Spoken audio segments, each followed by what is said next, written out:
The Imitation of Christ by Thomas A. Kempis. Book 1, Chapter 20. The Love of Solitude and Silence. Seek a convenient time to search your own conscience, and think often about the loving kindness of God.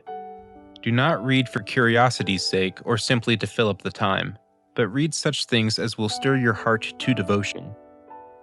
If you will refrain from idle talk and idle running about, from listening to gossip and rumors, you will find ample time for meditation on good things. The most holy men and women who ever lived avoided the company of worldly persons whenever they could, and chose rather to live with God in the secret of their own hearts. One holy man said, "As often as I have been among worldly company, I have departed less a man than I was before." And this we know well when we talk long together, for it is easier not to speak at all than to speak without talking too much. It is easier to stay alone at home than to keep due watch over ourselves in company. Therefore, one who intends to reach that which is inward and spiritual must go with Jesus apart from the crowd. No one can safely appear among the people but those who would choose to remain alone if they might. No one can safely speak but those who would gladly be silent. No one can safely be in charge but those who are glad to be under others. No one can safely command but those who have learned to obey.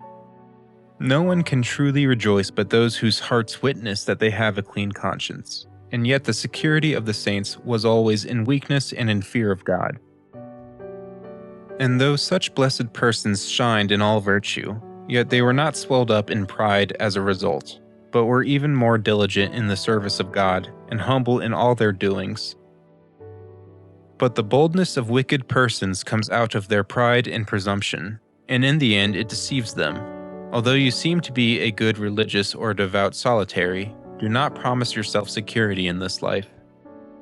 Often those who stand in the highest esteem of other persons have fallen more grievously because of their overconfidence. It is more profitable to many that they should not be altogether free from temptations, but should be assaulted frequently, so that they should not feel overconfident and become puffed up with pride, or should lean too freely on worldly comforts. How good a conscience would we keep if we never sought after fleeting pleasure or entangled ourselves with the world? If we would cut off all vain worry, thinking only of spiritual things that are profitable to the soul, and place all our hope in God, what great peace and quietness would we possess? No person is worthy of heavenly comfort unless that person has diligently exercised holy contrition. If you desire true contrition of heart, enter your secret chamber, and shut out the tumults of the world. As it is written, commune with your hearts on your beds, and be silent. In your cell you will find what you often lose outside of it. The more you dwell in your cell, the more you will enjoy it. The less you come to it, the more you will loathe it. If in the beginning of your conversion you are content to remain in it and keep it well, it will become to you a dear friend and most pleasant solace. In silence and in stillness, the devout soul advances and learns the mysteries of the Holy Scriptures. There the soul finds rivers of tears in which it may every night wash and cleanse itself. The more it withdraws from the distraction of the world, the more familiar it can become with its Creator. Whoever then withdraws from acquaintances and friends, God will draw near that one with His holy angels. It is better for you to be unknown and to take heed for your own soul than to work miracles in the world. It is praiseworthy for a religious to go outside the community infrequently, and to have no desire to see or be seen. Why would you long to see what is unlawful for you to have? The world passes away with its lusts. The lusts of the flesh draw you away from the community. But when the time is past, what do you bring home with you but a burdened conscience and a distracted heart? A merry going forth often brings a mournful return, and a jolly night often makes a sad morning. So all fleshy pleasures enter gently, but in the end they bite and sting to death. What can you see elsewhere that you cannot see here? Look at the heavens and the earth and all the elements, for out of these all things were created.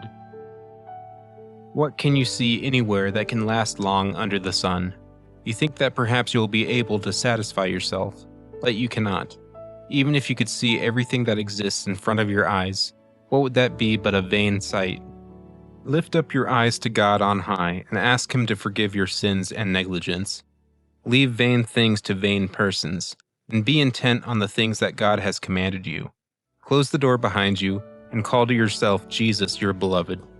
Remain with Him in your closet, for you will never find such a great peace anywhere else.